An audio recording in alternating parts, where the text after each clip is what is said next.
Guten Abend, everyone. I'm really excited about this one because I have Mike with me, Mike from Roastal Sourdough, and who also happens to be the head of engineering over at Uni. Hi, Hello. Mike.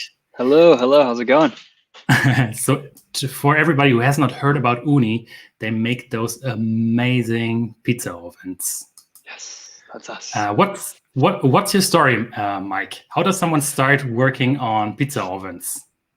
I guess that's how far back do we want to go? How much time do we have? Honestly, it's actually crazy the parallels that Christian and I have when it comes to like our timelines on pizza. So Christian is our founder. Him and his partner Dorina started the company in London 8 or 9 years ago at this point. And just before he did his first Kickstarter, he had this passion for like making better pizza at home. And around that same time, I had taken a trip to Italy, and I took a pizza making class in Florence, and my pizza like desire just grew exponentially. Like before that, Okay. pizza was kind of a fun thing I did with my like my girlfriend at the time, wife now, and like my roommate back in college and stuff. Like we'd go down to the local grocery store and buy, pizza dough, and we were broke, and so we'd make the pizza in our home oven on $1 terracotta tiles that I'd buy from Home Depot, and they'd last like 2 bakes and then they'd break. But that was fine. Like that's whatever. It cost me $1. And so I got into it, and then when I went to Italy, then I just like exploded and was like, I need to know as much about this as possible, and realized really quickly the same thing everyone else realizes when they start making pizza in their home oven is like, you need the heat. Like, where do I get this heat? Yeah. And so at that same time, Christian started working on the Uni, and I started voiding my warranties on barbecues and trying to figure out how to get the heat to make pizza. And I ended up hacking my barbecues to do pizza making and get the temperature where I needed it to be. So I get these 4-burner gas charbroil barbecues, and I would have the gas on, and I'd also put wood up on the grate. And so I just have this raging inferno in this barbecue, and I would do events and stuff. I'd do like people would hire me to do like catering events and stuff, and I'd hire people to come help me do it.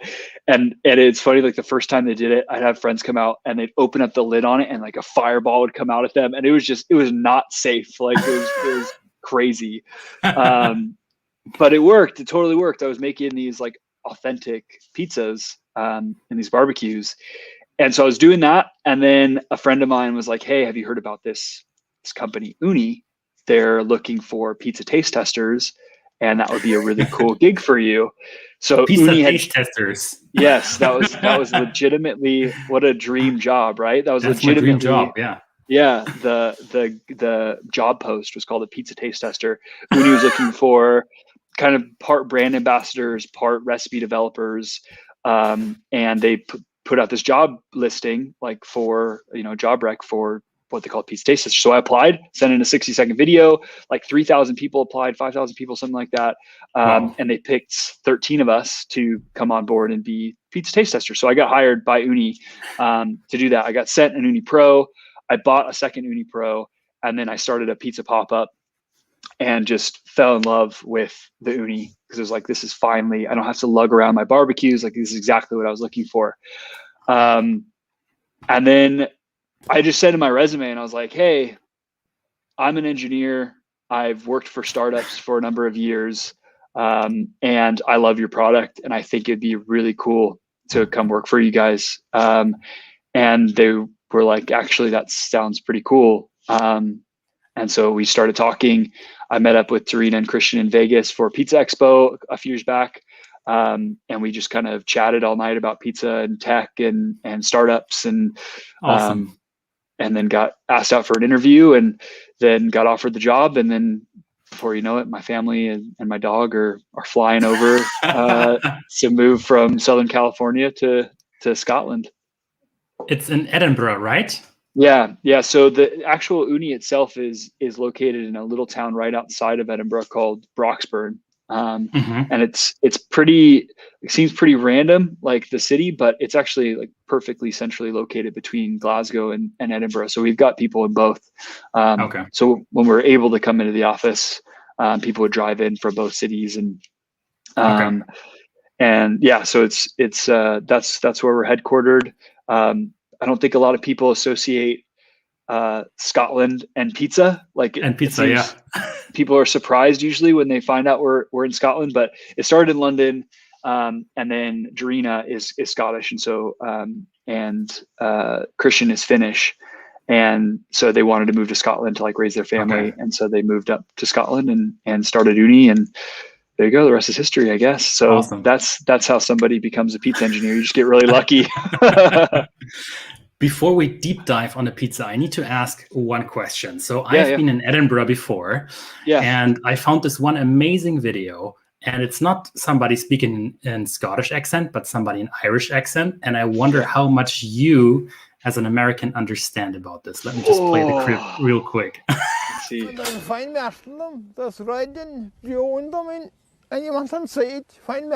Last Saturday, Mikey Joe O'Shea brought his flock of Scotch sheep down from the mountain commonage ahead of lambing. He discovered over 50 were missing. Allowing for a number of deaths and strays, Mikey is convinced over 45 sheep have been stolen. Possibly a night, there'd be a full moon there about night, and it should be bright out, and there could anyone go up in the mountains about night, sure. How much did you understand? I think at one point I heard it was a bright morning. I think that's all I got.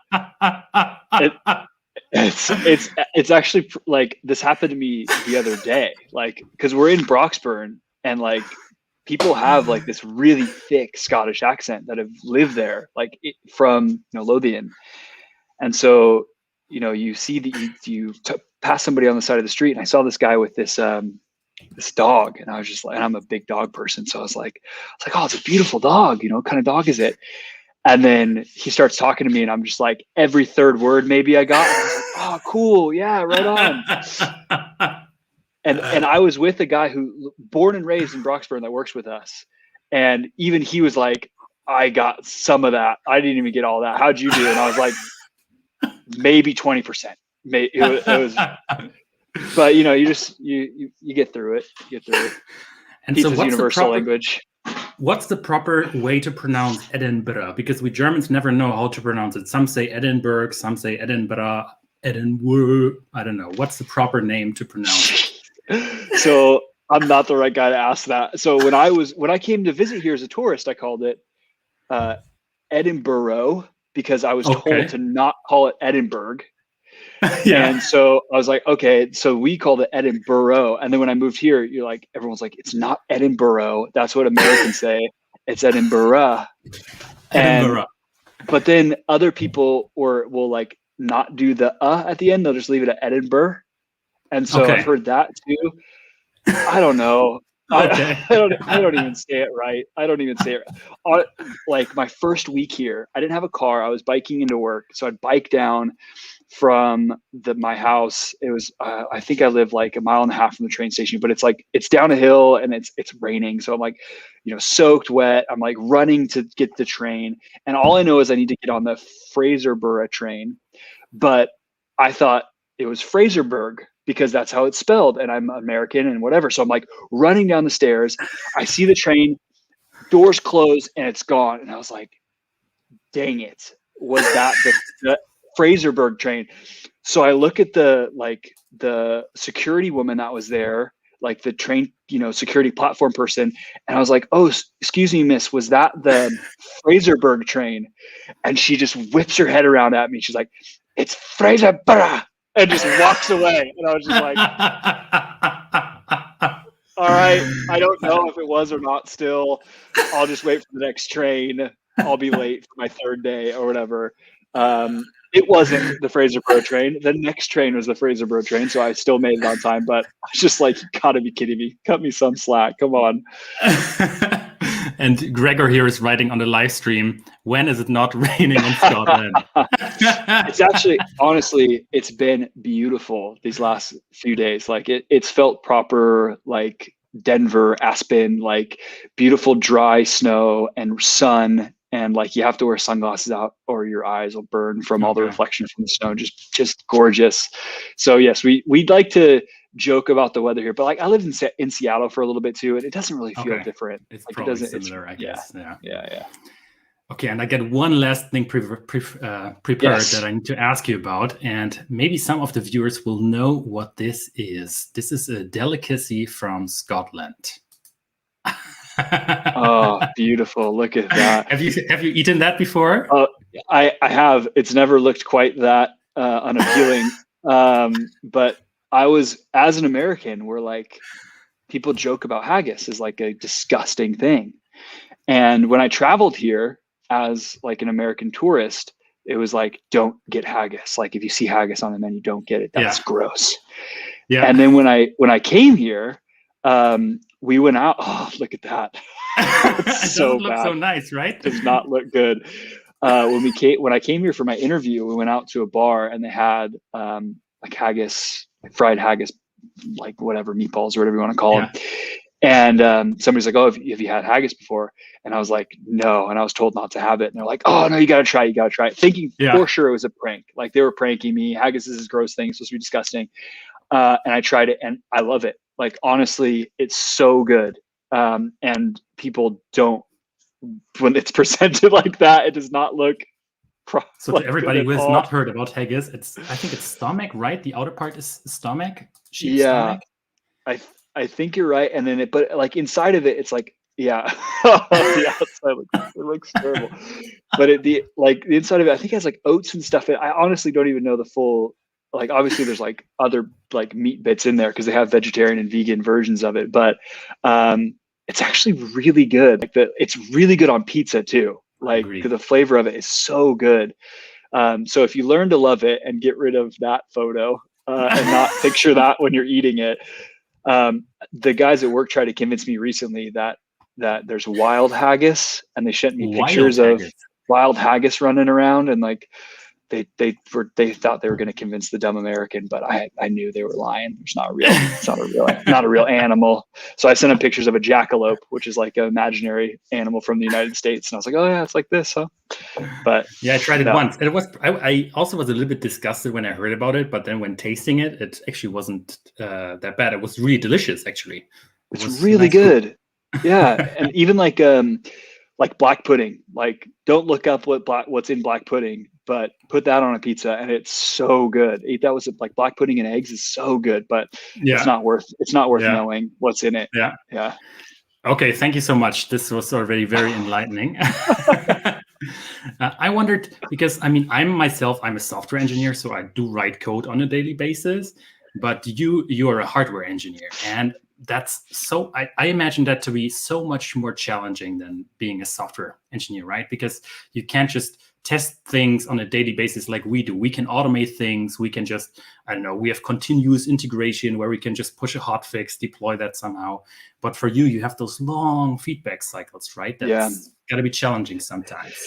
It is different. I think it's like, it's hard because it's almost like there's almost like a corollary there with software engineering and like modern photography, or like software engineering always wasn't fast, if that makes sense. Like if you were a photographer, like I've got an old 1972 Nikon Mount FT2, which is a film camera, and it's incredible. I love this camera, and I love that Nikon has kept the same like bayonet fitting for all of its lenses, so I can like use lenses on that on my modern Nikons. But when you only have a roll's worth of film, like you take a little bit more time to compose.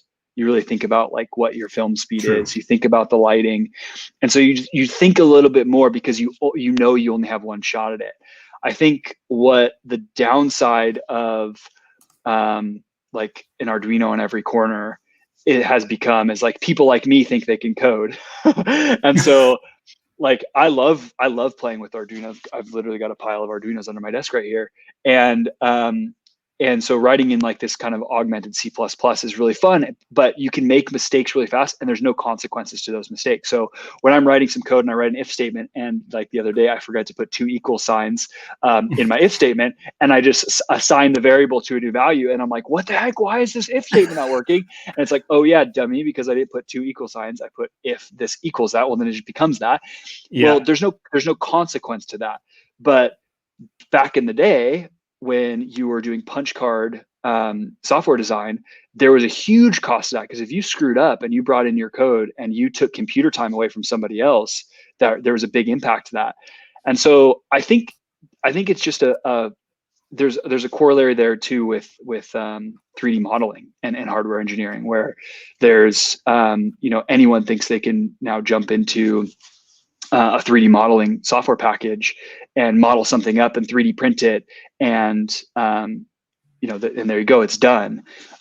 Where if you haven't thought through the design in a smart way, it doesn't matter how quickly you can go, you're always going to find issues. Mm-hmm. It's just that now you can solve those issues quicker, and so it's almost numbing us to the thinking part of it that should happen beforehand. And I think that in hardware engineering, knowing that there's risks associated with making a decision and not being able to change that for months at a time, because you have to wait for something to get made, your manufacturer has to send it to you. You balance that risk when you're making those decisions on how to get for Uni, how to make a decision in a PR run of an oven, and not wanting to make a quick snap decision, because then the next thousands and thousands of ovens that get made all have that change in it. And if you haven't thought that change through, what's the potential impact of that? So we do take our time, but we also need to be quick, because this is a fast consumer product environment, and you have to get stuff out quickly, and you have to keep your customers happy. And so it's a balance. I mean, we're never going to be as slow as my first company I worked for, Northrop Grumman, which is a massive U.S. defense contractor, where we had to be really slow. Engineering change requests on stuff were months-long processes, because you had to have it checked by multiple people up the line of the chain of command. You might have to send it off to somebody in the military to look at.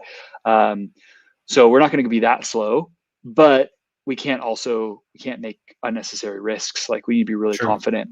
So as long as we keep being right, I think we'll be okay for a while, but we're also not going to let that get us cocky and take shortcuts, because it's not worth it. It's not worth it. Yeah, I figured why not show a quick video on the Uni in action. Let me just put that here. Yeah.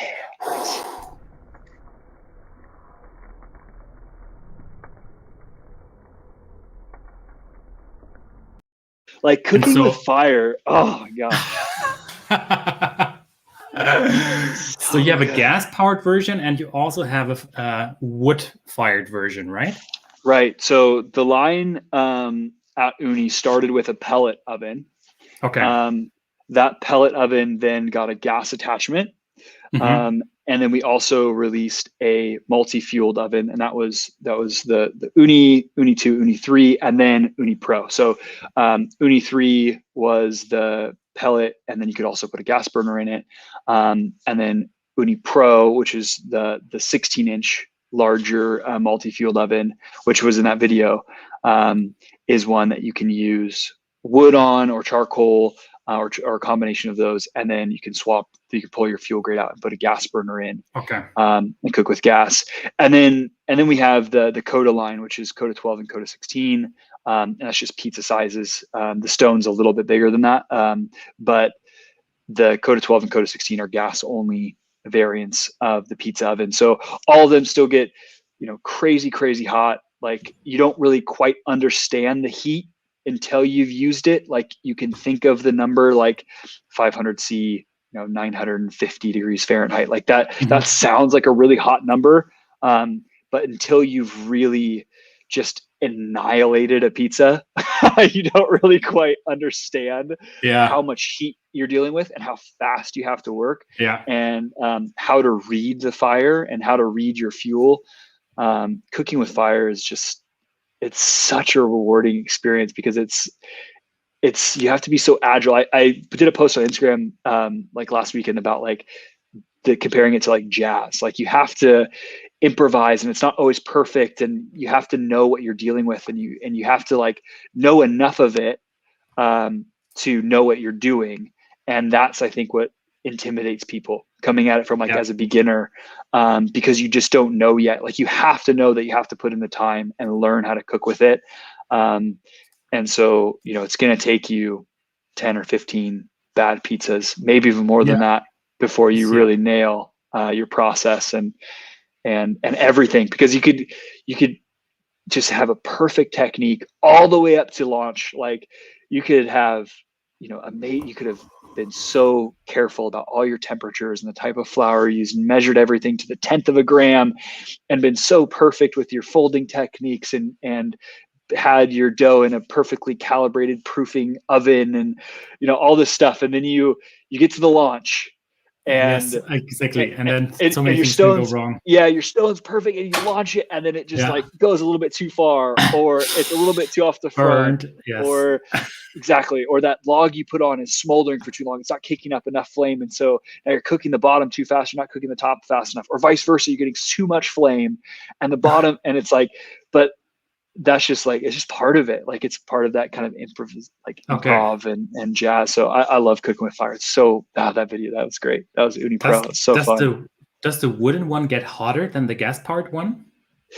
It does. So the gas power, it does, just because you can put so much fuel in it. So the gas powered ones are as like nerdy as it sounds, like they're really amazing feats of engineering. Like to put that much power, I don't think people really quite understand the amount of power we're talking about. 7 kilowatts, 7.7 kilowatts, something like that. The Uni 16 is rated out. Like you don't really quite get what that number means. You think of isn't that what ancient cars had in terms of horsepower? Yeah, probably. So like a 60 watt light bulb, which is like no one uses anymore, right? Like a 60 watt light bulb. Like you take 100 of those, and that's 6,000 watts, right? Like that's not even as much as power. Like we're putting out even more power than that. Like, so it's think of 1,000 60-watt light bulbs and like how much heat that would be giving off. Like it's even more than that. So it's impressive, like the way we've been able to do it. We've challenged. The thing that I love so much about Uni, one of our engineers, Finley, said it like so well one time. He was like, it's just so cool because like if it's not being done, it's because we're not doing it. And I was like, yes, that's exactly right. Like it's this invention, like that we're getting into, this love of new and pushing the boundaries on things, and pushing on the boundaries on things that people have thought they've had figured out for a really long time. Like go to a barbecue manufacturer and say, no, we don't want a blue flame, we want a yellow flame. And then push back and say, yellow flame's bad, yellow flame's sooty, we're not doing yellow flame. Efficient flame is blue. I never thought about that. It's a yellow flame, right? Right. And so then we come back and say, no, yellow, it has to be yellow because you can't see in the lower wavelengths of light, the higher frequency wavelengths of light. So high frequency wavelengths of light, like the UV spectrum side where blue lands, it's not as bright. It's you can't see it, that light. Where on the infrared side, it's a longer wavelength, and the more yellow flame, it's absorbing better into the stone. Like that's why you cook with fire, and it's beautiful, like yellow and orange. You have so much infrared energy coming off this wood heat, and you can't get that with just a single point gas. Like you have to have this long yellow flame. Okay. It's like pushing on them to get that, and then like them pushing back on us, and that technology that went into that engineering effort. Wow.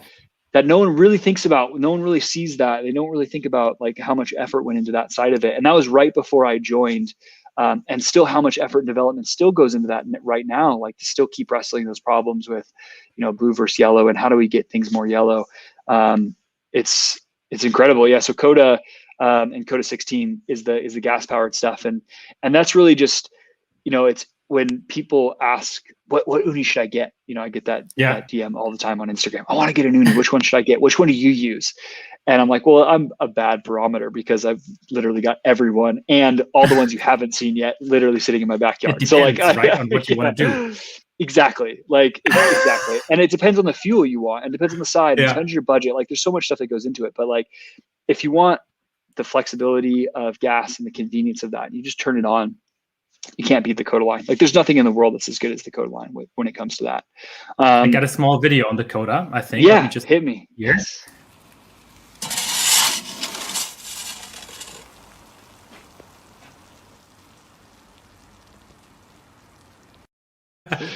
So that's Coda 16. So that's me doing this low and slow technique in Coda 16, because I don't think people really. Your question was around like heat and like how hot these ovens get, and can the wood get hotter than the gas?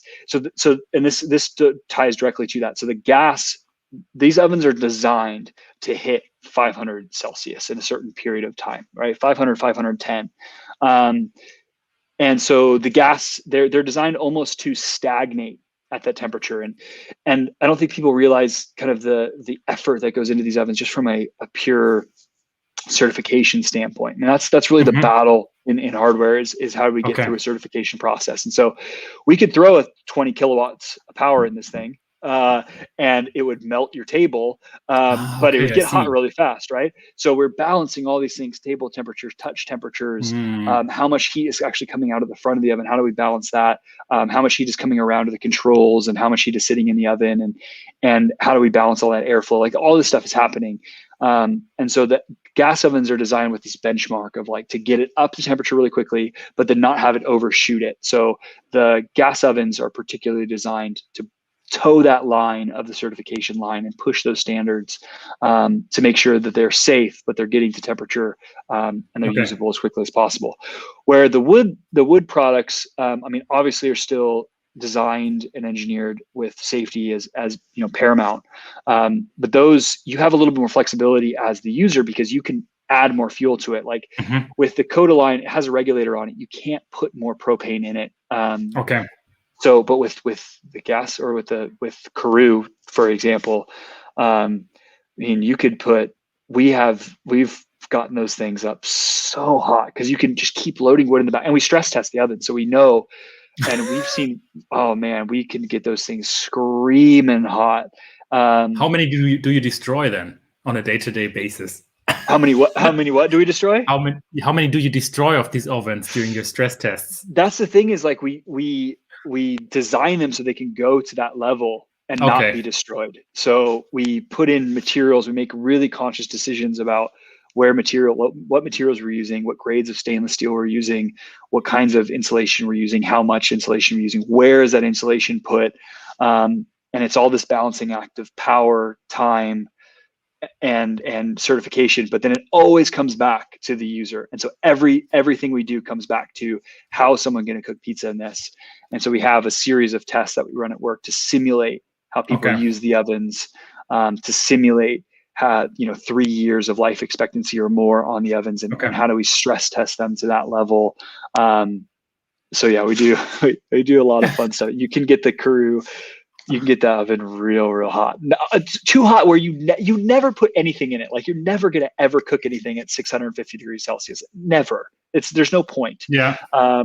So there's no point of you ever even getting it to that temperature. But with the right fuel, I guess if you really wanted to, you could get it that hot, but just don't. There's no reason to, because you're gonna annihilate anything you put into it. So Mike, when you're not working on pizza, so as far as I can see, you know a lot about pizza. We're going to go back to that in a little bit. I also wanted to talk about your Instagram profile. So Mike, Roasted Sourdough, that's you. Yes. That's me. How did you develop that passion for sourdough baking? Yeah. So pizza, like I said, it all started with pizza. So when I was Same here, when I was in college, it was 2006, 7, 8 area. That's when I really started getting into pizza making. My very first pizza I made, I love telling the story. Alton Brown's like one of my heroes, and I made his pizza dough recipe when I was a junior in high school. So I was 16 years old or so. It was my first pizza I ever made, and it was terrible, so bad. I knew nothing about fermentation. I knew nothing about following a recipe. I knew nothing about what proper kneaded dough should look like, nothing. And it was atrocious. I rushed it. It was terrible. I didn't know what I was doing. It was awful. So fast forward from that ultimate failure to college and learning how to feed my girlfriend and my roommates quickly and cheaply with pizza. And that's what it became. Okay. And this kind of passion for outdoor cooking at that time too, because I had a really cheap barbecue that we would cook on all the time at my apartment with my roommates. And so, and then that became this passion for pizza. When I went to Italy, like I talked about, I came back, I started hacking barbecues, making pizza, all yeasted dough. And then I moved to Seattle, and I had a really terrible startup experience in Seattle where I was really excited about this company. It was a 4-person company. I moved from the Bay Area, sold my house in the Bay Area, moved to Seattle, and we were there for like 2 weeks, and the company went under. Like our main investor pulled their funding, and it was awful. And so it was this real like gut check moment of like, what do I want to do with my life? Like, is this startup world for me still? Am I able to handle any more of these roller coaster rides? And I went back to pizza, and I was like, could we make a business out of this? And so I started bringing friends over and just baking for them a lot and asking what they liked about it, what they didn't like about it, how much they would pay for a pizza, whatever. And around that time, I walked into a brew store in Seattle. Seattle's known for like home brewing and stuff. And I was a home brewer. I walked to a brew store, and I was like, I want to learn how to get more like, White Lab started in San Diego. It's a big liquid yeast provider for home brewers.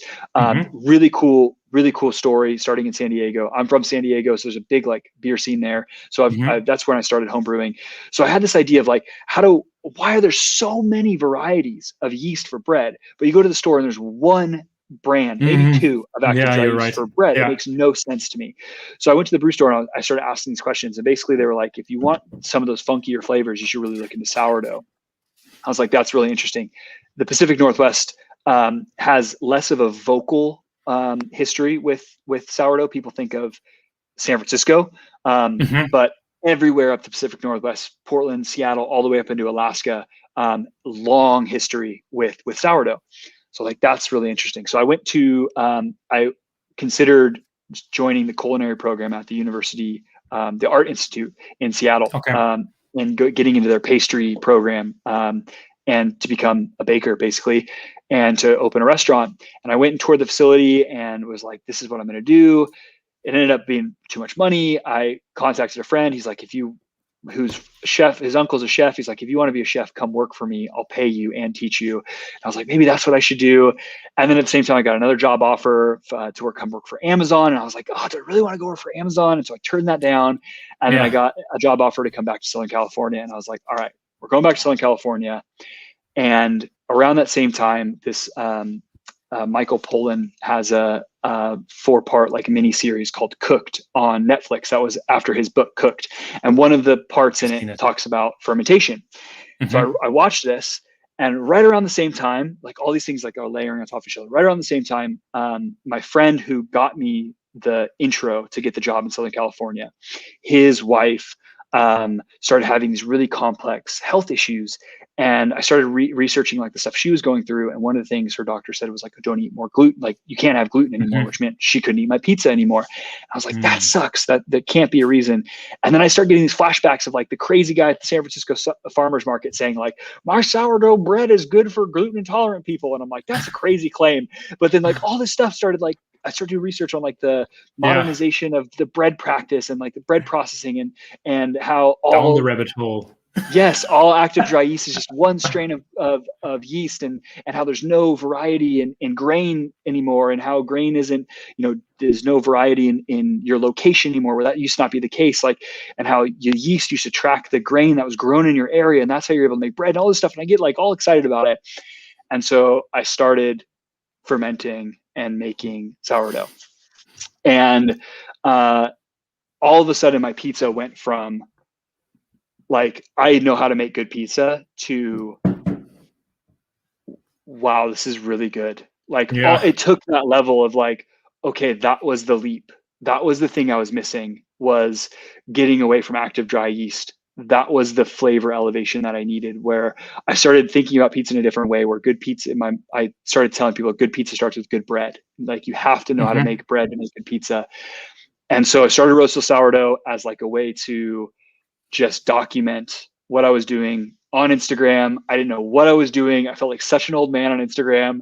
my wife likes to make fun of me that my first boomerang, I was like moving the phone, and she's like, "You don't have to move the phone; it does that for you." And I was like, "I don't know what I'm doing." Same here. Yeah. Yeah, and so, but it started to resonate with people, like this whole slowness and fermenting and for health, and I started making bread for people in my community that whose doctors had told them you can't eat bread anymore, and they'd try my bread and pizza and they'd be able to eat it without any issues. I was at a pizza event one time that I was catering, and this woman just came up to me in tears, gave me a huge hug, and she's like, "I haven't been able to eat pizza in 10 years.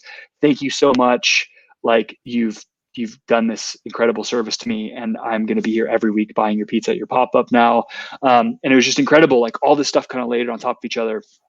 And so Rose Hill just kind of went along with that. Like every turn and twist that I did, I went along with it. And there's all these people who were like, "I want to learn to bake bread too." So I started this note on my phone called Baking with whoever I was baking, like whoever the name of the friend was with. So like baking with Andy and Kristen, and I'd copy and paste this long note and I'd send it to them. And then enough people started asking for that I just made it into a Google Doc and just shared the Google Doc online. I was like, "Here's the Google Doc. Here's all my release notes. I'm doing this as an engineer, so it's going to be very bulky and not entertaining. But here's not all entertaining." Yes, so true. They were not recipes at all. They were purely release notes of like, here's what I'm doing. Here's what I did differently this time. Here's what I tried.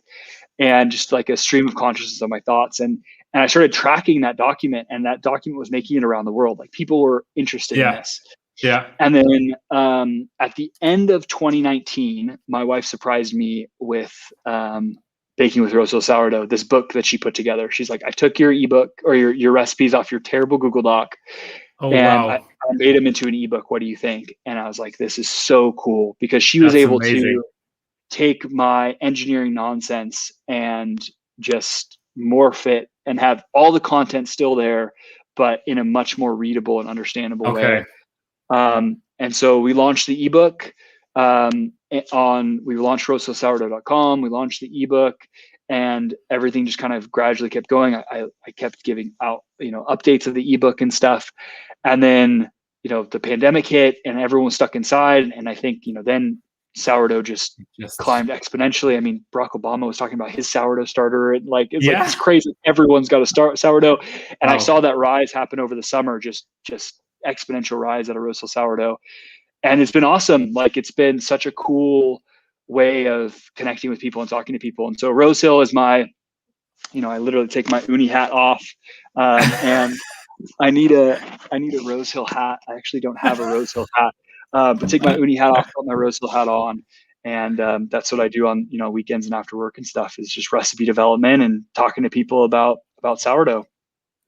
That's really amazing that you mentioned this, because it's also similar to the way how I started. I think in 2017, I was just publishing my bread baking recipes on GitHub, this engineering website where you can publish software source code pretty much. And then I didn't expect this, but suddenly I was, I think, very ranked on top on this one other website called Hacker News. And everybody was talking about how this German random engineer is publishing his sourdough recipes on GitHub, because you also have this change log, right? So you can see with every commit what's changing and so on. Totally. So I don't know. Do you think that's an engineering thing, that engineers in general like to bake with sourdough? It's interesting. I don't think it's just a sourdough thing. Like I think it's a pizza thing also, like, and like a baking thing. I think there's the math clicks, I think, with people that understand it. And I think we've seen, especially in pizza, a correlation between kind of like who our customers are, at least in the very beginning, like who our customers were. And they were a lot of engineers and like people in technical fields. And I think it's just like the comfort around the numbers, and the comfort of the equation, and like the passion and the drive to solve problems lends itself really well to sourdough. And I think it's just like this cool intersection in time that we're at, where this article I saw in GQ a few years ago that was like, why every 30-year-old dude has a sourdough starter. And it was this like, I can't remember if it was in GQ, but it was something like that, like a men's magazine that had like why these 30-year-old dudes have a sourdough. Was that pull, get, Yeah, Flores pull, was just get, making an yes, excellent comment. yes, excellent He pun. wrote first, Excellent pun. LOL, I can add a pull request. Git pull and git fold. Yes. Sorry to the non-engineers here. Just that was just geeky humor. I love that. I love that. I feel like going and like starting to write my recipes in like command line now. That would actually be kind of fun. But no, in like terminal. Do you write your recipes in terminal and actually do pull requests from terminal? Yeah, That's I do. incredible. That's amazing. I love that. I actually have this one video coming up soon where I'm going to build my own proofing box. And it's going to feature a Raspberry Pi, which has night vision so that I can see just how my dough is developing inside of this homemade proofing box. I'm also going to be diving into the terminal and writing some source code on how you can create a time lapse out of this and so on. Yeah. That's amazing. That's amazing. It's so along those same lines, it was like this, this pursuit. I remember I had a talk with my buddy, Andy, about how like the world's just too crazy. Like everything just moving too fast. We all just need to slow down. And I think that all kind of happened at the same time. And then the pandemic, I think, just like accelerated that thinking for everybody. And for someone whose mind is always busy and always wanting to solve problems, like an engineer's mind tends to be, sourdough is a great way to channel that energy in a home environment. And I mean, you get to bake food for your family too, which is awesome. So it makes perfect sense to me why it is a hobby for so many engineers, why sourdough and baking and pizza in general is. Yeah. Just going back, so Fazio was asking, can you give his workflow from feeding to inoculation, bulk, and proofing? I think he was referring to your typical pizza dough that you are making. Yeah, so is that typical pizza dough now a sourdough-based dough that you're making, or are you still making yeast-based doughs from time to time? I have not touched active dry yeast in a long time. I haven't touched it in a long time. Then I'm also very curious. How do you do that with the sourdough? Yeah. So I think it's much harder. It's much harder, right? Because with yeast-based doughs, let's say you ferment for a little bit too long, you don't screw up. You can just reshape the pizza balls, I think, and then you can just go on. But with sourdough, if you cross that one line, then you're doomed. Yes. You can't do anything with your pizza anymore. You're making focaccia, or maybe you've gone even further than that, and you're just putting a blob of dough in the oven and hope that you get not a dense brick out of it. Yes. So I think that scares people. Like, it's so interesting how many questions I get from new people about like this overproof and underproof dilemma that they have. And you just have to do it. Like, you just have to find where that line is for you. So my sourdough pizza recipe I developed when I was living in Southern California. So it is a warm first ferment, just because I lived in the desert, and so it was always warm. And so it's a warm first ferment bulk for 4 to 6 hours, kind of depending on how the dough's looking. And then it's a cold ferment for 72 hours. That's typically what I do. You can be flexible with that and move it around. I mean, there's so many variables that go into it, from the selection of flour, even in the same brand like Capuzzo. If you ferment the same dough, same exact recipe, timelines, temperatures, everything side by side, Capuzzo red, Capuzzo blue, and Capuzzo pink. The Capuzzo pink is like that. It ferments so fast. And I didn't know that. And I should have done a test run with it. But the first time I used it, I decided to make 60 pizzas for my neighbors and let my dough ferment for 3 days. And like a day and a half in, I was like, this is going to be rough, because I looked in my refrigerator and all the dough had already popped the lids off of my containers. And I was just like, oh no, this is gonna be terrible. And sure enough, I'm sitting there stretching dough like so carefully, because they start tearing, like the dough it literally tears itself apart, because it's the magic of what's happening in sourdough is that it's breaking down that gluten structure. So it's pre-digesting that gluten, so your belly doesn't have to. So that's why it's easier for people to digest sourdough than yeasted doughs, because of the bacteria, of the lactic acid bacteria, and that's what makes it sour. And so my typical timeline is I don't do a leaven build in the traditional sense of like I take some out and build up just enough for my dough. The way I do my leaven build is a little different, but it's all pretty much the same. I just feed my sourdough. I typically feed a 1-2-2. If people don't know what that means, it's 1 part sourdough, 2 parts water, 2 parts flour. I always feed mine half bread flour, half wholemeal flour or whole wheat flour, even if I'm doing pizza. Look at this. There you go. Yeah. Watch out. Watch out.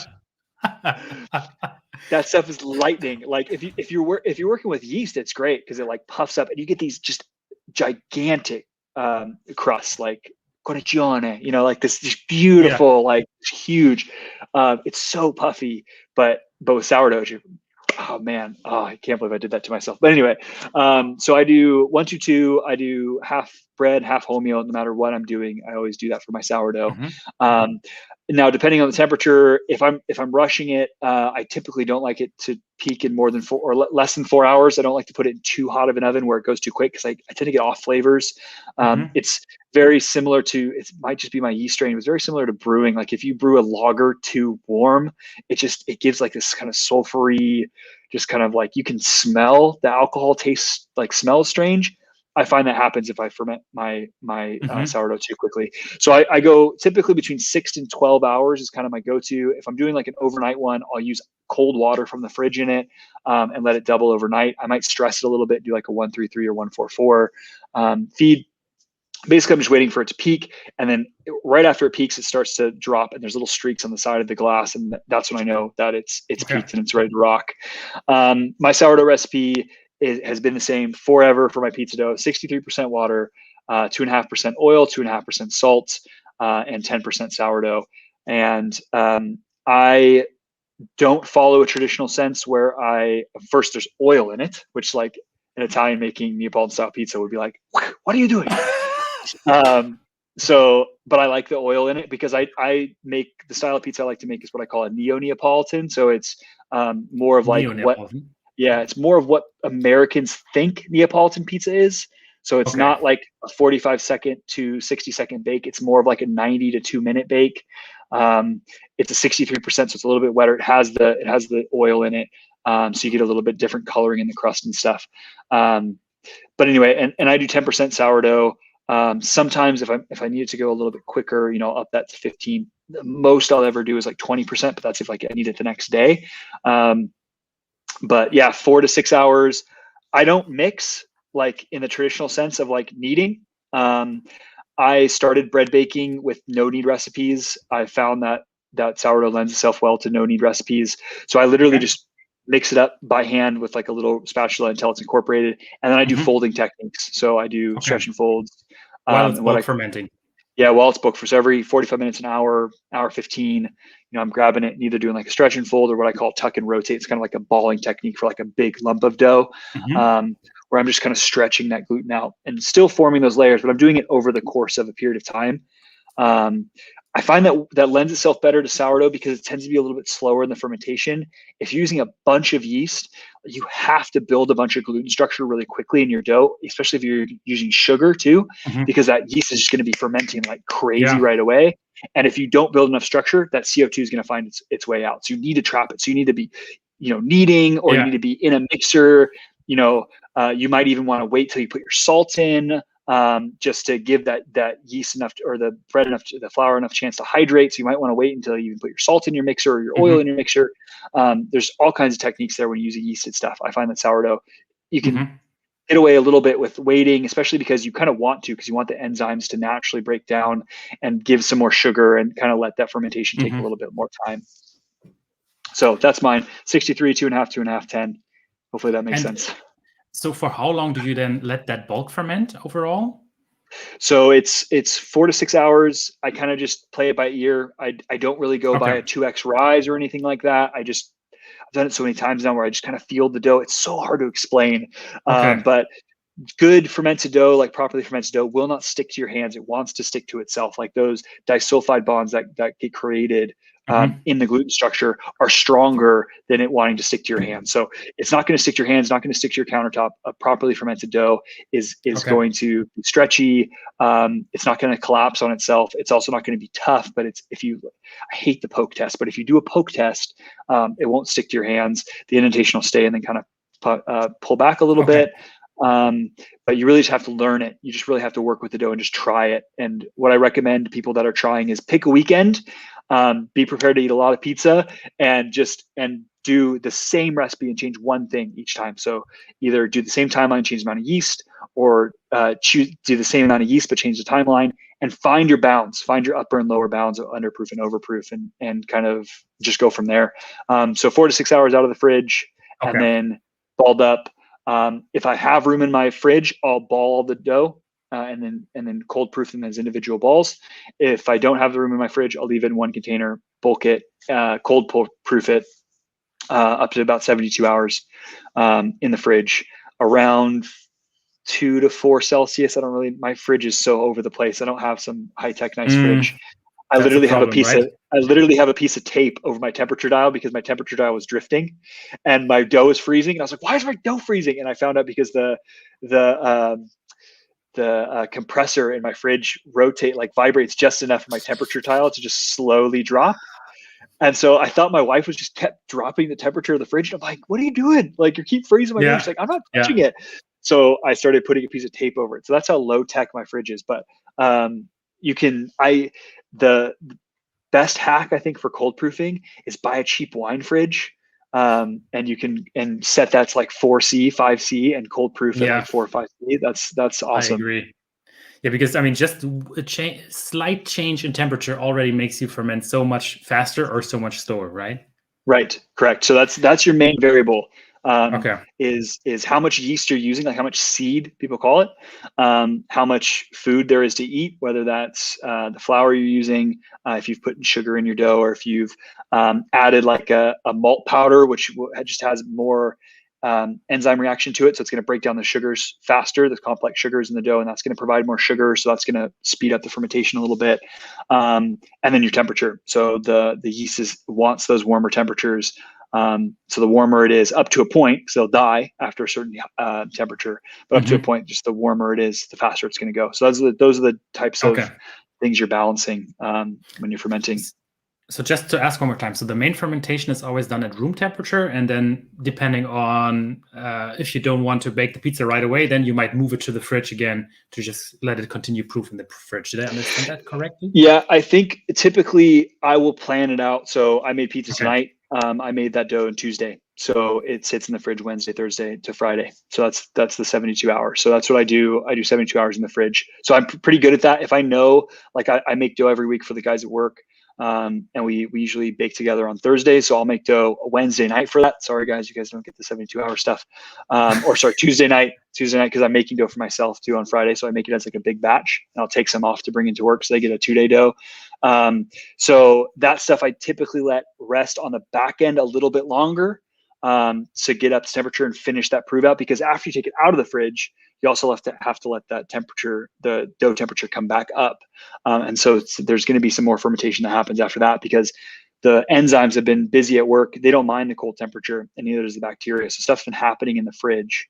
And then when you bring it out, there's more available sugars then. So you might get actually a little bit of a poof, a little bit more of a proof after the fridge also, depending on kind of your timelines and how much sugar is left in the dough and how active your yeast is still. So it's just all these variables. Like if I was going to make it right away, same day, I'd add more sourdough. I'd do it a little bit warmer, and I'd probably let it go for like 6 hours at least before then like balling it, and probably let it sit out for a couple more hours even after that. I very rarely do same day stuff, just because of the nature of sourdough. You want to give it time.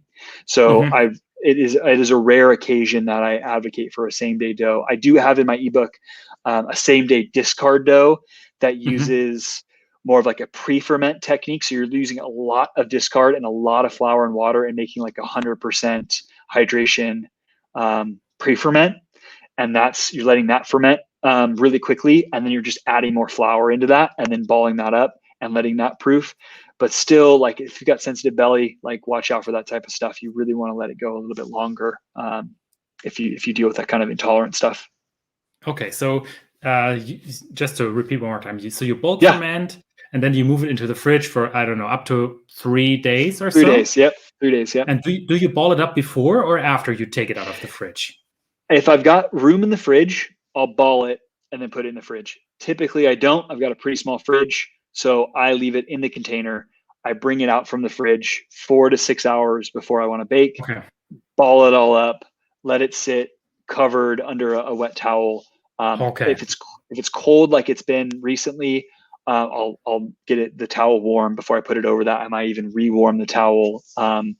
Recently, I forgot about the dough, and it was like 3:00, and we usually try to eat dinner around 5. I've got a daughter who is 5, and so she, eat dinner nice and early.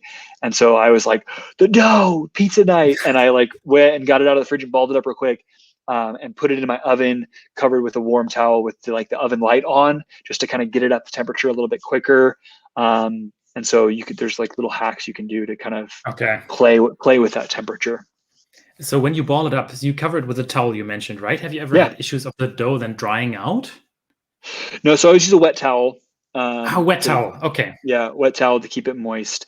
And then I'll actually purposely sometimes, especially if I'm dealing with a wetter dough, like if I'm playing with higher hydration pizza doughs, just like I would do with bread and giving a bench rest, I'll actually take the towel off about an hour before I'm ready to bake. If it's a higher percentage dough, like north of 70%, 45 minutes to an hour, kind of depending on the relative humidity. And I'm purposely trying to dry the top of the dough out. Okay. And the reason I do that is because I flip it over, and that smooth side that was on top now gets flipped over, and now that's on the pizza peel. And so I purposely dry that out so I don't get stuck to the pizza peel. Oh, okay. So it's a nice little tip. If people are getting pizza stuck to their peel, don't use corn. Stop using cornmeal. It's disgusting. Get some like coarsely ground semolina is really nice, or a little bit of flour, or just let it dry out purposely, that smooth side of your dough, and then flip it and put that smooth side down onto the floured peel, and then make sure it can move around. Stop putting warm ingredients on your pizza too. You're going to have it stick every time. Yeah, people take sauce right off the stove and put it on their, like, it's going to stick. What are you doing? Yeah. I found a nice video of you on your Instagram feed, and that's you showing how you shape a pizza ball. I'm just going to put that here. Yes. Yeah. So this is kind of my, like, I had some people asking, like, well, how do you shape, how do you ball dough? And this is some Italian guy was like, 45 seconds for one dough ball. Like, it would, like, no, when I'm doing like, 60 to 100 pizza doughs, no, I don't take 45 seconds to a minute per dough ball. But this is deliberately slow to kind of show you, how I ball. So all that was showing was that you can take an irregular shape and make it into a circle. So what I learned a long time ago with dough making is, if you want a circular pizza, you have to start with a circular dough ball. And so how do you get a circular dough ball? And getting a circular dough ball is all about building that like radial tension. So all around the same axis of rotation, pulling those corners in. Now I gave that dough a lot of tension, and it was actually hard to stretch that dough later. I probably should have let next question. Yeah. Yeah, I probably should have let it relax a little bit longer and let that gluten kind of relax a little bit. By the time I let it rest, I probably should have let it rest longer. You don't have to give it that much tension. I really was kind of being slow and deliberate, showing how much tension to give it. But if you're finding you're having a really hard time stretching your dough, a few things could be under fermented, where it hasn't developed the kind of elasticity it needs from during the fermentation process, or it could just be too tight. You built too much tension in the dough and it just hasn't relaxed yet. It could be too cold, and you just let it kind of warm up a little bit more. And all those things are going to add to the extensibility of the dough as you're trying to just kind of just gently stretch it out. So yeah, awesome. So I mean, for pizza, you almost instantly think of the Neapolitan pizza. And for me, I also love to make pizza. I like to make pizza Neapolitan style. And then there's one cool thing which I found. I'm going to put it here.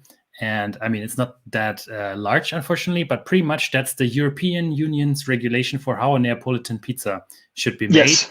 And it specifies exactly how the dough should be made. It even specifies the RGB colors before the bake and after the bake, pretty much. So awesome. It's really, really in detail. It shows you exactly the process. Not CMYK. They went RGB, huh? Yeah. And then, to me, my next question was, I need to see how actual pizza is made in Naples, in Italy. So what I did is pretty much last year, when there was sort of Corona was not that bad, I took a day and I went to Naples, and I was visiting a pizzeria. Enzo Coccia and Andrea Coccia, two great pizza chefs, and they showed me some of their pizza technique. And I mean, I come from a world pretty much of bread baking, so my technique is similar to yours. And I was showing them my technique, and they were also a little bit, what are you doing? Yes, exactly. And I wanted to show one video of how they shape the pizza balls. Let me put that here. Non più tra I farfalloni amoroso, notte giorno di torno girano, delle belle turbando al riposo, Narcisetto a dolcino d'amor, delle belle turbando al riposo, Narcisetto a dolcino. Yeah, so what they pretty much do is they just knead the dough. I mean, that's a yeast-based dough. Yep. And I found it really interesting. They build some dough strength, and then afterwards they have this big chunk of dough. They cover it also with some kitchen towel, I think in that case, and they also make it wet. And then they just take, with a spatula, they take a little bit of that dough and they just shape the pizza ball, and then they just let that rest till the evening. And my technique is similar to yours. I would just bulk ferment the dough and then I would divide it in the end. But what they do is they divide it right away, pretty much. Have you ever tried something like this with sourdough? Yes. So when I have the luxury of space, and I've got proofing boxes and stuff, I would, if in a perfect world, I would ball my dough kind of after the bulk, what I call the bulk, and cold proof it in balls. And I find that the dough is a little bit less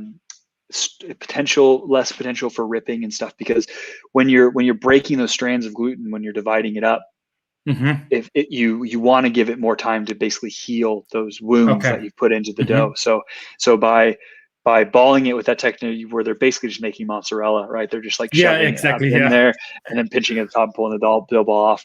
I don't prefer that particular technique because I don't work in that quantity of dough, and so you can only really do that when you have like some extra dough kind of hanging off the end. That's why that technique works. So when I'm cutting up and portioning the dough to exactly how I want it, it doesn't really make sense to use that particular balling technique. But that does do exactly the same thing. You're getting a nice smooth dough ball. You're stretching out that top layer. You're creating a smooth side and a seam side. And you'll see exactly what they did. They put the seam side down in their proving tray, smooth side up, and they just cover it with the next tray and they keep going. So yeah, very similar but different technique. I mean, the end is still kind of the same, but in their world, it's all about efficiency, right? Because they're running a business, right? There's no way they're gonna pizzas a day. Exactly. They're not gonna have a scale there measuring out 240 gram dough balls and then individually, crossing and stitching each dough ball and then rolling and then putting it in. There's no way they're gonna do it. So I think it's like when I was running my pop-up, I had a little bit different technique. It's just about like kind of the speed. I didn't have the luxury of space at my pop-up and I wanted to ferment for 72 hours. And so I had to bulk ferment in huge trays because that's all the fridge space I was allotted by the coffee shop I was working at. And so I couldn't say, I actually need 10 times more fridge space because I need to individually, ball my doughs and ferment them. It wouldn't have flown. So I had to go in early and ball the dough and let it rest, until service. So just different techniques. But yeah, that is definitely like the stitching and stuff is definitely more of a bread technique, and building the tensions more of a bread technique than it is pizza for sure. But at the same time, the technique you have, or the one which I also use, you also create a little bit of more dough strength, right? If you just ball it directly, you won't have such a strong gluten network in comparison. So I'm wondering, with this ball technique, what are the limits? For how long can you keep the dough as a ball, or is it at some point going to get, is it going to spread too much? What's the limit of this technique? I guess it just depends. Like I guess it depends on all those same factors, those fermentation factors we're talking about, right? Like time, temperature, how much yeast you used, or how much sourdough you used, and how long it's just going to take. Because eventually, all dough balls are going to flatten out, right? They're going to lose that strength. It's going to go all extensible, and it's just going to be a puddle. It's just a balance of when is that puddle going to happen.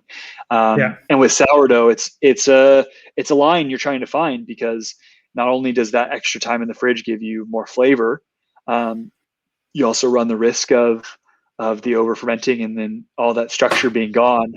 And you going like I did tonight, go to toss my first pizza dough and just get a fat hole in it. I was like, dang it. I was like, oh, this dough is so nice. I even looked at it. I was like, man, this dough is really nice tonight.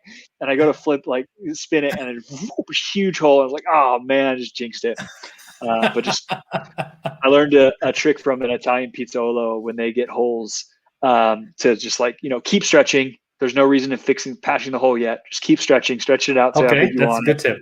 Once you've got the hole, it's already there. So just stretch it out, put it down, fold the piece over, and don't be gentle with it. Fold the piece over, use the back of your hand, and pop, pop, pop, pop, pop, pop, pop. And like, okay, I need to try this. Where it was. And so I haven't had knock on wood, I haven't had a hole in a long time in my dough. And so I had that tonight, huge hole, like big hole. And so I stretched it out. I was like, it's fine. Put it down, fold it over, pop, pop, pop, pop, pop, pop, pop, pop. Seamed it right up, and no issues. Didn't tear when I was cooking. Nothing. It was great. Yeah, awesome. And on that note, I have another video of you shaping a pizza. I'm gonna put that here.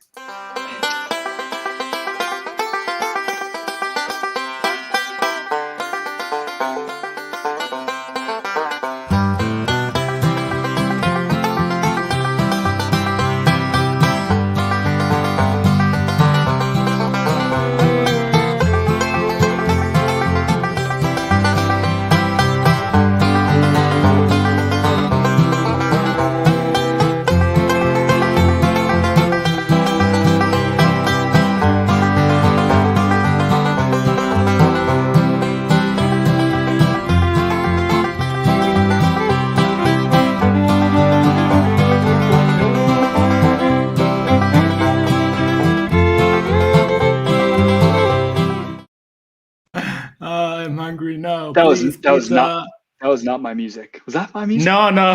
Okay, I was like, so I had to replace the music because on the last live stream, the music that's on Instagram is not automatically allowed on YouTube. Oh, so funny. Yeah. I was like, so did I put that? I can't remember. I was like, maybe I was playing the banjo that day. That's awesome. But I figured it would be quite fitting. So that was not your original music, no.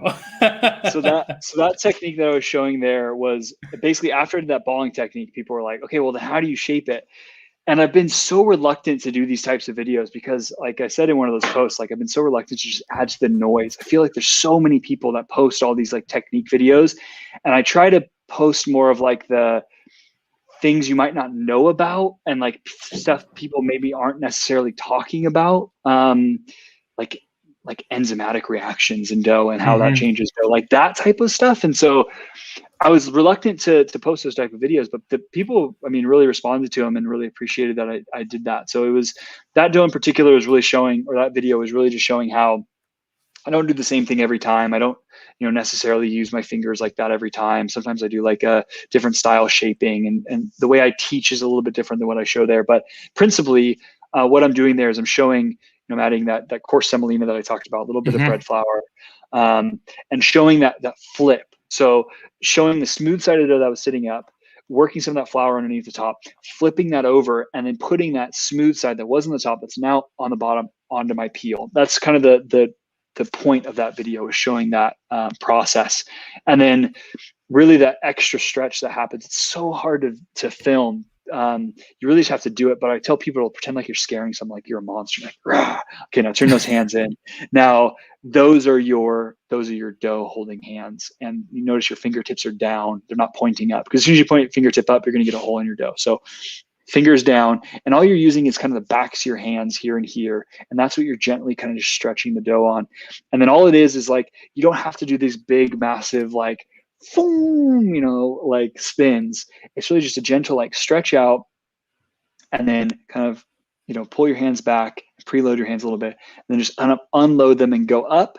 And that's just enough just to spin the dough just a little bit. You don't need to get huge spins out of it, especially sometimes if you have a weaker dough. Too much spinning is just going to thin out the center too fast. So you're really trying to evenly stretch the dough. So just these kind of just like gentle stretches, just to kind of evenly stretch out the dough. You're kind of doing this kind of motion where you're spinning it a little bit and then stretching outwards. And then, my daughter in there with her little hand putting some extra cheese on after I'd done the cheese. No, I need a little bit more. You need more cheese. You need more cheese. And then, that was we were out of basil that night. I was so bummed because I was like put basil on the shopping list for myself for that day, because every Friday my daughter and I go out and go to the grocery store and buy pizza ingredients. And I forgot to get basil that day. So we came home, we're like, oh, we got basil. We're like, oh, we got a little pesto. Throw a little pesto on there. So that was my pizza. And I also have a video now of how the guys do it in Italy. And let me show you. That was really funny because Andrea, he was just shaping the pizza all the time. And then I told him, okay, Andrea, now I want to show you my technique. And I want you to tell me what you think about my pizza shaping technique. And obviously I was completely failing, and he was shocked to see me shaping pizza. So let me put that here. The master of the pizza is gonna freak out, I guess. So.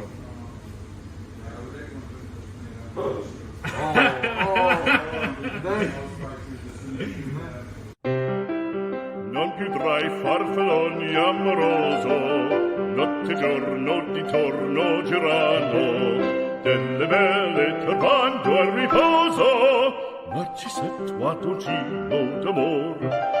Delle belle turbando al riposo, Narcisetto giro d'amor. Non più avrai questi bei panacchini. So good. And he was saying what I said about that, how yours had that window kind of in the center, and it was really, really thin in the center, where his was more even throughout the whole thing. It's a hard skill to learn. It definitely is. Yeah, and he was telling me, Hendrik, your pizza is already shit. We cannot fix it. But then, so I thought, okay, this is the one technique that I should master. But then I think the next day, I went to another restaurant in Naples, and they would be shaping the pizza, well, faster than my technique, but similar to mine. The center was also very, very thin. So then I guess it also depends a little bit on what you prefer. Do you want to have a thinner dough at the center, a bigger edge? So that's always how I like to make my pizza. Mm-hmm. But they would have a somewhat different style, how they make the pizza. Yeah, definitely. So like how much dough you're moving to the outside and how floppy that center edge is going to be and stuff is. Yeah. And I think it is a little bit of an amateur move to want to just like pick up and spin the pizza and stuff, because you can really overstress that center section. And then you'll see like the worst fails in Unis is when, people go in to turn their pizza and they rip the center of the pizza because they just stretched it way too thin and put way too many toppings on it. And so that first, that's where it's going to stick. It's really heavy in the middle. They shove their peel in and just rip the bottom edge of the pizza, and then just a big old hole in the center of it. And it's just exactly what it's from. It's just stretching too much and getting that big hole. And I wanted to ask you on that, because in your previous video, I could also see that you had a wooden shovel to load the pizza in the oven. Is that your preferred way? Yeah, so that comes back to me doing like mobile catering events and stuff. Mm-hmm. I think in an ideal world, where you were in that pizzeria and he had that nice slab of, white Carrara marble, like that's, beautiful. Like, of course, that would be great to like be able to press, build a pizza on and then, slide that onto your perforated peel and then launch that into the oven from that same peel. What I had to do was kind of improvise when I was, I'd be cooking in people's backyards and stuff. I never knew what I was going to be able to work on. So I found that a wooden peel was best for building on. And so I would build all my pizzas on a wooden peel, and then I would retrieve with a metal peel. So that was always my setup. So especially when we were running the pop-up and we were doing pizzas back to back, there'd be one person on prep, one person on cook and finish. And so the prep would be stretch and then topping, and then, hey, I'm in left oven, I'm in right oven, whatever, telling the cook. And then if I was cooking that day, I'd be like, okay, letting the person know when the oven was ready. And then, in charge of the cook with the metal peels. And so it was kind of division of a labor in that sense. And I always found that the wooden peels, they wouldn't stick as much. As soon as I tried using metal peels the first time, my pizza was just stick. You can't really build on a metal peel. Mm-hmm. You have to build on a surface and then drag to a metal peel. Yeah. If you let it sit on the metal peel too much, it just sticks. And I used to, I still do it from time to time, but I like to use like a little like mixture on my peel.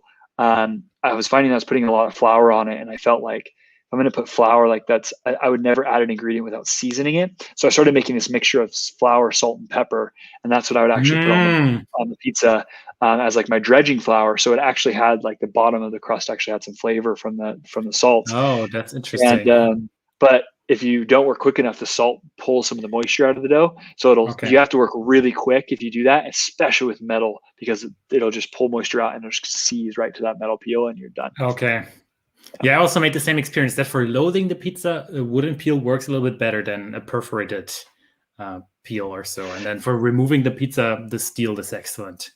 Yeah, so that's kind of my setup. So I've got pizza peels hanging on my wall over here. So I've got one bamboo peel, wooden peel, whatever you want to use for prep and launch, and I pull that back inside, and I grab my turning peel, for the cook, and then depending on the style that I'm going for, if it's a really hot and floppy, Neapolitan, I'll retrieve with a perforated peel, because if I retrieve with if I do a big pizza, if I retrieve with a turning peel, it just kind of sloops over the sides because it's so runny. So I'll get the perforated peel. But if I'm doing like a Neo, or I'm doing like a New World style, like a New York style or something, I'll take it out with the pizza peel, the turning peel, because it's firm enough. It's fine. That's actually a good point. So a question from somebody else was also, which kind of style of pizzas can you make inside of the Uni? Because I mean, this is the typical pizza, right? You want to make? Yeah. But please enlighten me also as a European, which style of pizza is this? Is this now Chicago or Detroit style? And what's the difference? Yeah, so I won't say what I really feel about Chicago deep dish pizza, but this is a Detroit style pizza. I have a hard time with, that's a Detroit style pizza. That is okay. Mm-hmm. One that I admittedly let go a little bit too long. Is this Neapolitan style or New York style? This is a Neapolitan style, okay, borderline like a Neapolitan.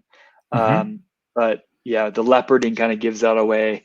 That Neapolitan kind of hot and fast. That's how you get those leopard spots. Really intense heat right at the edge of the pizza to get those leopard spots. So so in an Uni, I mean, you're only really limited by your own creativity. I mean, it's fire. It's an oven. You can cook in whatever you want to cook in it. So you might have to change your way of thinking a little bit from your home oven because you're dealing with so much heat. But man, a wood-fired Detroit style pizza is just incredible. Like you can't bake it at 450 degrees. Like you have to bake it at 300. So you have to, work at getting it between 250 and 300. You have to learn what that feels like and looks like. You have to maybe use a different fuel than you used to, like big jumbo lump charcoal, or big logs that smolder, instead of getting long projecting flames, because you don't want that in the style pizza. So you have to kind of learn how to deal with it. You have to learn how to rotate the pizza in the oven to get even heat around the sides, because you have just like a traditional dome pizza oven in a Neapolitan shop. You got one single heat source, so you have to learn how to deal with that. It's not like a home oven that's got an even flame across the bottom and the top, creating a really even, front to back, side to side heat temperature map inside the oven. You're dealing with one source, so you have to learn how to turn it, and you have to learn how to read it and really understand what's going on. And when you nail a true like wood-fired Detroit style pizza, it's just so good. A little bit of a par bake I like to do on it, so I'll do like 10 minutes without toppings. I'll just dimple it with some oil, dimple it like you're making a focaccia, bake it for like 5 to 10 minutes. It really just depends on temperature. Again, you can't really nail down the time. You have to really just go with it. Pull it out, top it, pop it back in, and just hit it with a long enough time for that edges just to get perfectly golden. So the Detroit, quintessential Detroit, is in a rectangle pan, but we call them squares. So it's in a square pizza. So it's in a rectangular pan. It's got those hard edges with a little bit of a draft angle on the edge, hard corners. And traditionally it's made with brick cheese, which is kind of a buttery, creamy, Monterey Jacky, mozzarella-y kind of hybrid thing. It's really hard to describe unless you had it. If you can't find brick cheese because you don't live in Wisconsin, then you can use, I like to use a mozzarella and Monterey Jack combo. And then pepperoni and sauce on top is kind of the traditional Detroit. And it actually comes from like auto workers in Detroit using their steel pans from the auto working. Oh, that's interesting. Yeah, so it's like they would take theirs. So no, it's not. So it's a higher hydration dough. So my Detroit's doughs range from like 76 to 78% water. So it's a wetter dough. It's a really fun dough to play with if you're starting to work with higher hydration doughs because it coil folds really nicely. It's a fun dough to really understand fermentation with because you're seeing it kind of relax and fill the pan as it ferments. It's a great. I love that Detroit style recipe. It's a really fun one to mess around with, and I made one the other night for dinner, and it was just like, oh, why don't I make these every single day? They're so good. Okay, it was ridiculous. It was like 2 inches thick too. It was such a good pizza. It's great. I think that could also be the style of pizza you could make with a whole wheat dough, or would that work? Yeah, I mean, it's really forgiving because you're in a pan. Like, I think if you're first getting into pizza, like if you've never made pizza before, the dough alone can be frustrating and like if you don't know what to expect, like it can be really upsetting. And then to have to not just do that, but then to have to stretch the dough and put it onto a peel and hope it doesn't stick to a peel and then launch it onto something, like that's such a different style of cooking than anything you've ever done before. Yeah, true. That might be really hard. So pan pizza is a fantastic beginner's way of making pizza because you're stuck in a pan. So like I've got a grandma style pizza recipe in my book that's like a Sicilian kind of thickness kind of dough where it's wetter than a Neapolitan dough. So you kind of, learn how to work with the wetter dough. It's not quite as wet as my Detroit dough or my focaccia dough. But it's a great dough just to be able to kind of get understanding of what wetter dough feels like. And it's a pan, so you can't overload it. You can't put too many toppings on it. Throw toppings on it, throw it in the oven, and just bake it. It's fun. Okay, awesome. Yeah. There's one great question here coming from Jose. And I think I was having the same question before. And that is, for the Uni 16, to cook the Neapolitan style, better to keep the flame at max or lower it when entering the pizza? What are your thoughts? I go 100% hot and fast as quick as possible with Coda 16. Now, depending on your style dough, I mean, Neapolitan style dough, you can get down to like 55% water. I mean, you can go really, really low. I think Damichelle is like 54% or 52% water. It's like so low hydration. It's crazy. So with that style dough, I mean, it's going to cook like that because you don't need any energy to cook the pizza because there's no water in it. So like it's going to cook so fast. So if you're finding that you can't turn the pizza because you have to turn it, right? So if you're finding that the back is cooking so fast that you can't, if the bottom's not cooked enough for you to be able to turn it, then go ahead, launch it, lower it down, and let the bottom firm up a little bit. Then turn it up, give it a spin, and keep it on high, and then finish it that way. I'll do that sometimes when I'm playing with kind of those different hydration levels of dough. Yeah, I think that was also the best way. I think I have not the 16, but the one before. I think it's the Coda Pro. I'm not 100% sure. Yeah. And Coda 12 maybe? Is it the smaller gas powered only? Yeah, exactly. Yeah. And what worked best for me in that oven was to always preheat the stone to the maximum. And then load the pizza, turn down the flame just for a little bit, I don't know, 15 seconds or so. And then I was able to rotate the pizza already because the bottom cooked a little bit, and then max heat again. Yep. That's a popular one. It's so we can't really offer like a one size fits all because it's so dough dependent. It depends, right? But it's exactly. But it's just like anything else. Like it's like no chef is going to tell you to cook something for a certain amount of time. Like that's so dependent on your pan and your hob. Like you can't, or your oven. Like there's reasons why recipes are always written in time increments. Or salt to taste. Like it's the same thing. Like your ingredients that you're working with, you just have to learn how to use your piece of equipment. Guarantee you're going to make amazing pizza on an Uni. It just might not be a cookie cutter, just add water type of mixture type of experience. You might have to wrestle with it a little bit and hit that learning curve with the full sprint. But once you master it, like it's that thing happens. Like you just go from like that. I remember saying when I went from yeast to sourdough, it was like when I went from yeast to sourdough, it was like, this pizza's so good. Like I finally feel like I cracked it.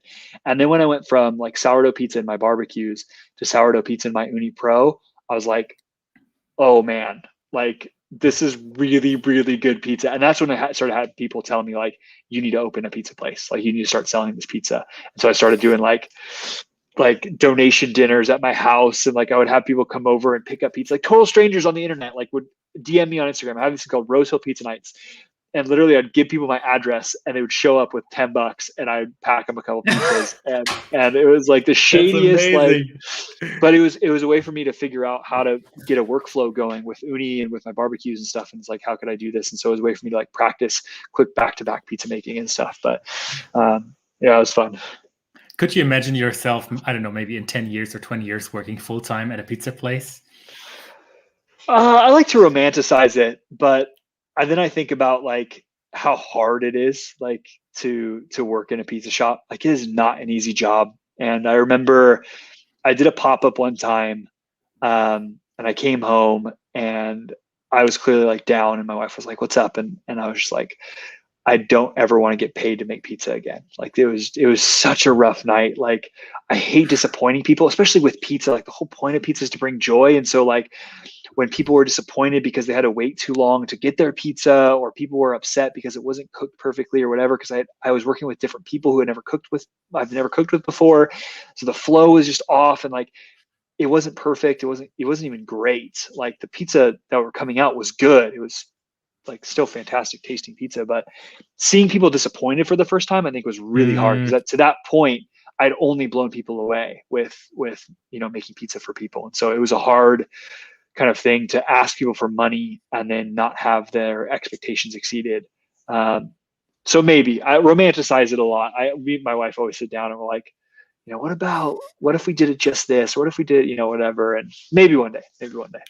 Yeah, I think it's a very tough job, getting up early, preparing the doughs, and in the evening cooking them. Yeah, baker's I would hours love to, but thing. I think it's a hard job. Yeah. Yeah. When I was doing my my bread out of my house, I was getting up 3:30 in the morning, turn ovens on and stuff, and baker's hours are a real thing, man. Getting up and getting to the bakery at 2-3 in the morning to get things going. Oh yeah. So. We have another question, and that was coming from Amund on YouTube, and he was asking, for how many days is the max you will have the dough resting in the fridge with a high-quality bread flour? I think you answered it already, right? Around 72 hours, you said? Or? Yeah, for my pizza dough, but again, that's really dependent on how much sourdough you're using. When I do bread, I've got a few different recipes in my ebook, and they each call for, each of my recipes I've kind of specifically designed to teach like a different technique, or like a different amount of water, different amount of sourdough, different amount of time in the fridge. And it's all kind of teaching you how to balance those different variables. So really it's with a high quality bread flour. If your goal is to maximize flavor, and I'm assuming you're talking about maximizing kind of that umami, kind of like savory sour flavor you get from that sourdough, I would say I've done doughs as long as 5 days, and they start getting really funky and really interesting. But you can't go 5 days if you don't use a tiny amount of seed. So just play with it. I mean, see how long you can go. But I have done up to 5 days before and gotten really interesting flavors out of it. But again, it was because I only used 6-8% sourdough in the dough. Okay, awesome. And then I have another really good question coming up, and that was also a question I had. And let me put that on the screen right here. Can we have a rotating base plate in Unis for us lazy folks? Oh man, let's just say this. Like, so our job at Uni is to unite people under pizza, right? Like our whole goal is to bring people together around pizza. And so we live and breathe pizza. So I will say, if there's any hack that you've ever seen online, anything that you've ever seen, any idea you've had around our ovens, chances are 9 out of 10 times we've had the same idea and we've tried it, or we're working on it, or we've worked on it and binned it.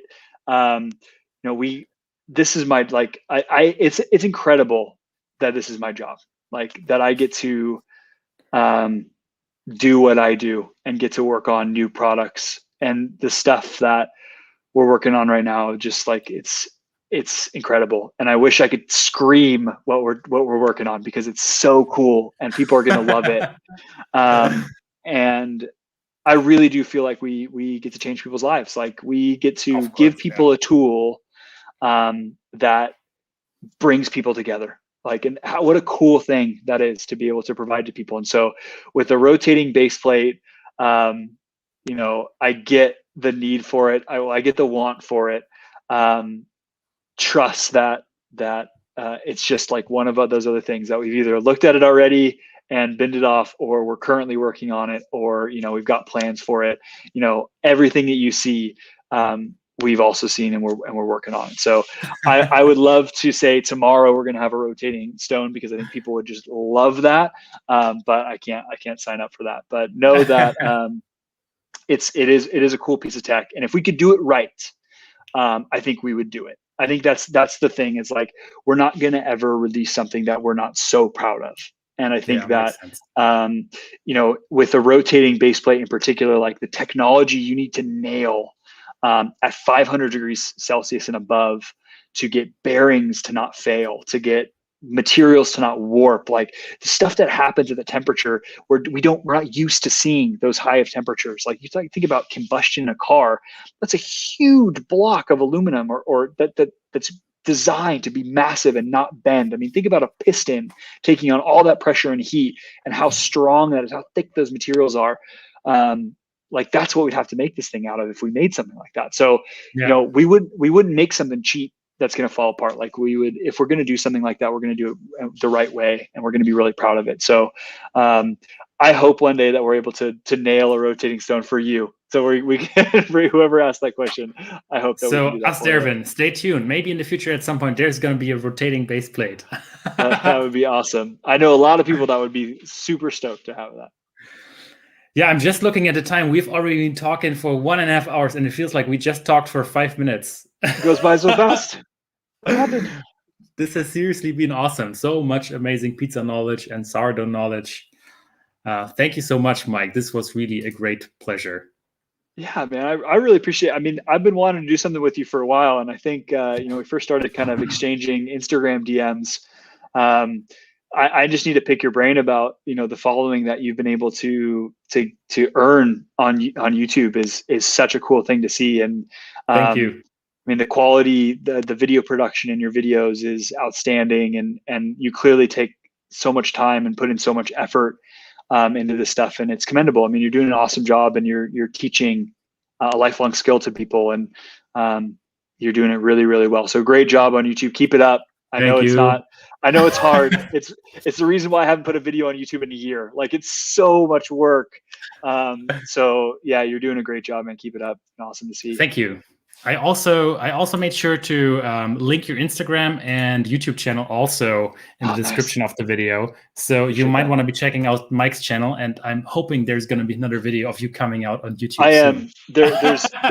It's in the plans. I've got a very enthusiastic friend / potential business partner who is very enthusiastic about YouTube, and he is probably texted me today again asking for the raw footage of some of my stuff, because he's like, I just want to re-edit it because it's so terrible. And I'm like, okay, man, geez, give me a break.